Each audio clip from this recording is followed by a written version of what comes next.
ध्रुव ने तरफान की बात को पूरी तरह नजरअंदाज कर दिया। फिर कुछ पलों तक हाथ पकड़े रहने के बाद जब उसने इरा का हाथ छोड़ा तो अचानक से उसने इरा की कमर को अपनी तरफ खींच लिया। ऐसा करते उसने इरा को ऐसे गले लगा लिया जैसे वो उसे खुद से दूर जाते हुए देख ही नहीं सकता था। इसके बाद इरा की खुशबू महसूस कर ध्रुव ने रुहासी आवाज में कहा, इरा, मेरा इंतजार करना, मैं तुम्हारे पास जरूर आऊंगा। तुम्हारा परिवार चाहे कितना भी बड़ा और ताकतवर क्यों ना हो, वो मुझे तुम्हारे पास आने से रोक नहीं सकते। तुम सिर्फ मेरी हो इरा, सिर्फ मेरी। अगर मुझे तुम्हारा साथ पाने के लिए महाशक्ति पूर्वज भी बनना पड़ा तो मैं वो भी बनकर दिखाऊंगा।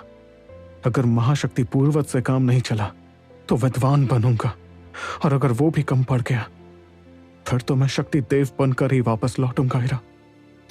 शौर्य दल के पूर्वज वो मुकाम हासिल करने में कामयाब हुए थे, और मैं ध्रुव शौर्य तुम्हारे और अपने दल के खातिर उस मुकाम तक पहुंच कर रहूंगा, फिर चाहे उसके लिए मुझे कितनी भी बड़ी मुश्किल का सामना क्यों ना करना पड़े। वहीं ध्रुव को इस तरह जज्बाती होकर बात करते देख रानी मनी मन खुद से कहा, बुद्धू, अगर तुम सच में शक्ति देव बन गए तो मैं क्या, इस मार्कस की कोई भी लड़की तुम्हारी हो जाएगी।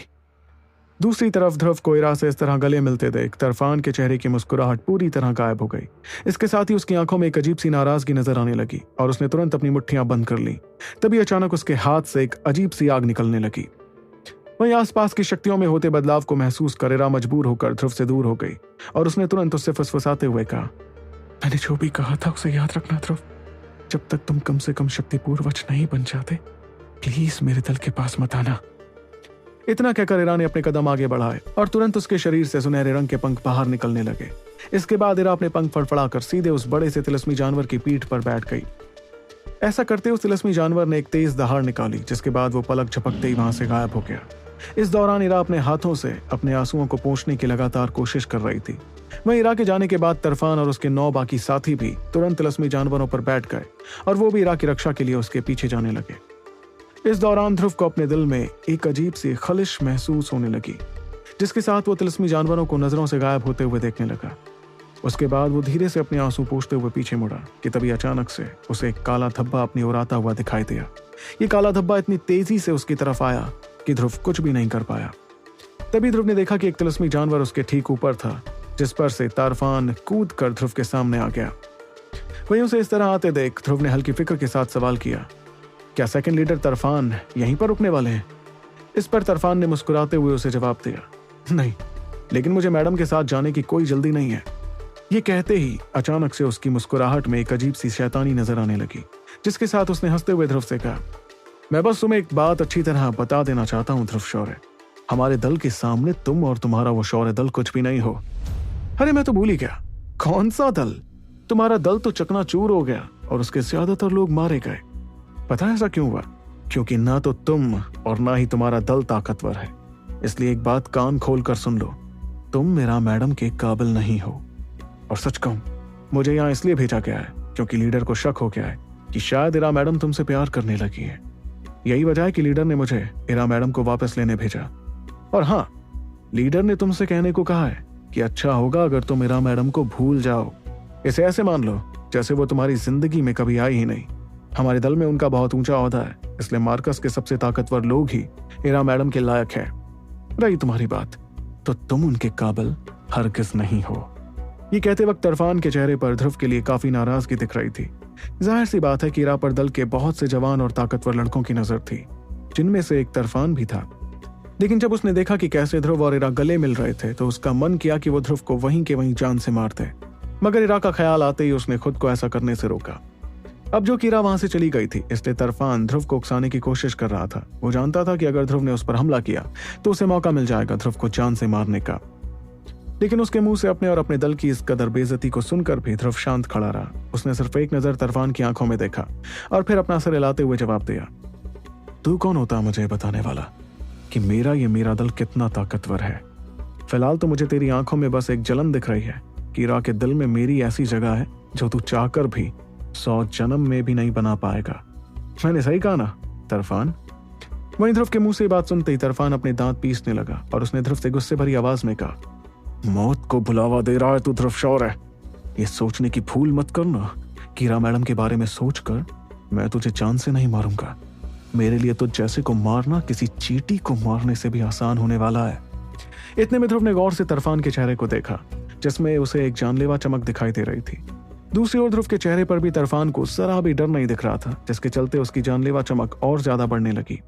उसे बिल्कुल पसंद नहीं आ रहा था कि ध्रुव जैसा कमजोर लड़का उसके सामने इस तरह से पेश आ रहा था। इसके साथ ही तरफान अपनी मुट्ठियों में शक्तियां निकालने लगा।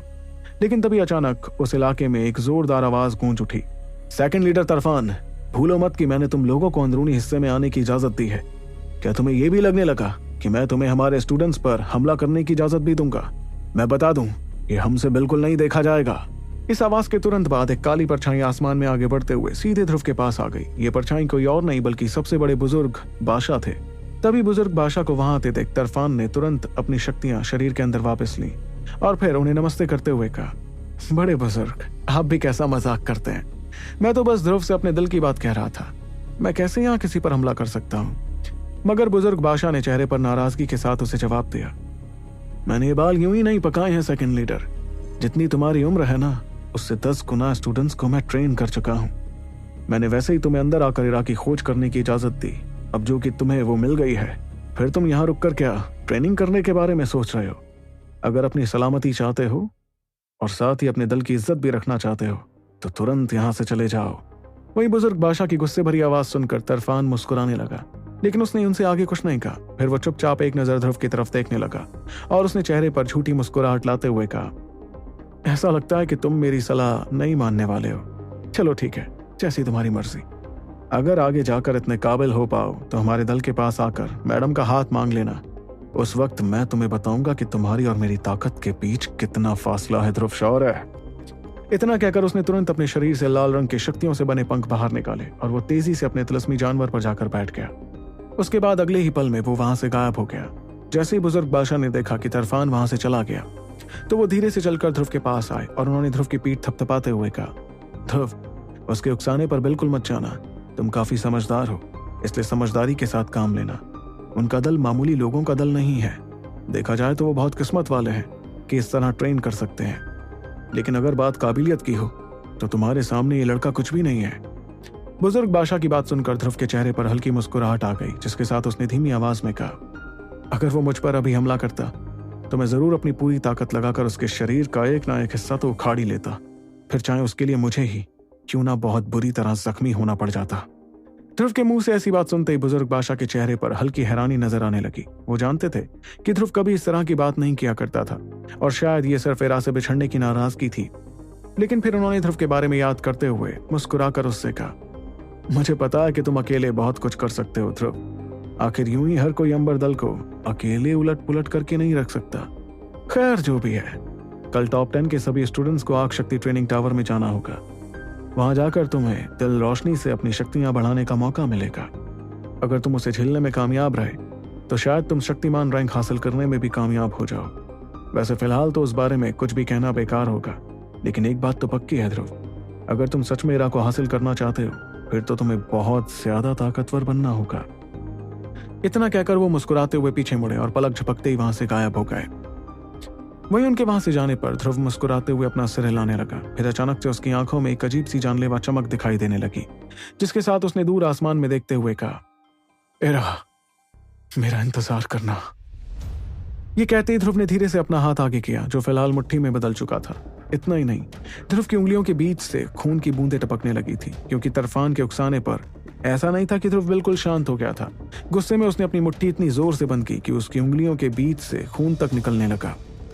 इतने में ध्रुव ने एक शैतानी मुस्कुराहट के साथ आसमान की तरफ देखते हुए कहा, और काला हारी फौज के सेकंड लीडर तरफान, आज जो बेइज्जती तूने मेरे दल की है मैं उसे हमेशा याद रखूंगा। उसके बाद ध्रुव धीरे धीरे चलकर वापस जांबाज जोशीले ग्रुप के इलाके में आ गया। वो जैसे ही वहां पहुंचा तो इत्तेफाक से उसे बिजौरा और लीजा ने देख लिया। वहीं ध्रुव के चेहरे की बेइंतहा मायूसी को देखकर वो दोनों एक दूसरे की तरफ देखने लगे। उन्हें समझ नहीं आ रहा था कि अचानक से ऐसा क्या हो गया जो ध्रुव इस कदर अजीब बर्ताव करने लगा। तभी अचानक लीजा के दिमाग में एक बात आई और उसने ध्रुव से सवाल किया, ध्रुव, इरा कहाँ गई? इस बात पर ध्रुव ने आ भरते हुए आवाज में मायूसी के साथ उसे जवाब दिया, वो चली गई। चली गई? लेकिन कहाँ? और वो वापस कब आएगी? ये सवाल करते वक्त बिजौरा और लीजा दोनों ही काफी हैरान दिख रहे थे, जिसे देखकर ध्रुव ने घर के अंदर जाते हुए कहा, वो वापस अपने दल के पास चली गई है और अब वो वापस नहीं लौटने वाली। इतना कहकर ध्रुव घर के अंदर घुसा और उसने जोर से घर का दरवाजा बंद कर दिया। इस दौरान लीजा और बिजौरा हैरानी भरी नजरों के साथ उस दरवाजे को ही देखते रहे। फिर कुछ पलों बाद दोनों ने आह भरते हुए खुद को संभाला। जाहिर सी बात है कि इतने वक्त साथ रहने के बाद जाबाज जोशीले ग्रुप में हर किसी को इरा बहुत पसंद आने लगी थी। सभी को उसकी मुस्कुराहट याद थी, जो बड़ी से बड़ी परेशानी का बोझ भी हल्का कर दिया करती थी। इसलिए उसके जाने पर दोनों का इतना मायूस होना लाजमी था, क्योंकि अचानक से उन्हें वो इलाका काफी सूना लगने लगा था। इतने में लीजा ने आह भरते हुए कहा, अगर जाबाज जोशीले ग्रुप के मेंबर्स को इस बारे में पता चला तो बहुत से लोग शायद पागल ही हो जाएंगे। इस पर बिजौरा ने भी हल्की मजबूरी के साथ उससे कहा, सच कहूं तो मुझे कुछ वक्त से लग रहा था इरा थोड़ा अजीब बर्ताव कर रही है।